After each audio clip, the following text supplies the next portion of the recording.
সম্ভবত মুর্শিদা থেকে বাঁকুড়ার বড়জোড়া এলাকায় কাজে এসে পাকিস্তান জিন্দাবাদ স্লোগান দিয়ে মহাবিপদে যুবক। করতে হলো কান ধরে উঠবস, বলতে হলো পাকিস্তান মুর্দাবাদ স্লোগান। তারপর তুলে দেওয়া হয় প্রশাসনের হাতে। এই খবরের সত্যতা যাচাই করেনি TV5 বাঁকুড়া। কাজগুলো দ্বারা আমি কোনোদিন পাকিস্তানের শেয়ার করবো না।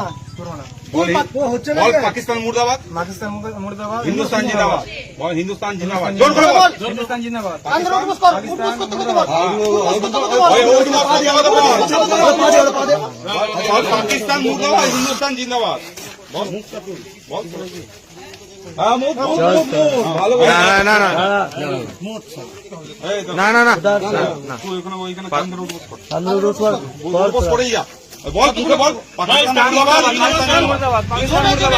এইটা শুধু বলে বলে যা জোরে জোরে পাকিস্তান মুর্দাবাদ, উঠবস কর, পাকিস্তান মুর্দাবাদ, হ্যাঁ হিন্দুস্তান জিন্দাবাদ, বল হিন্দুস্তান জিন্দাবাদ, হিন্দুস্তান জিন্দাবাদ, বল হিন্দুস্তান জিন্দাবাদ। এখনই একশো টাকা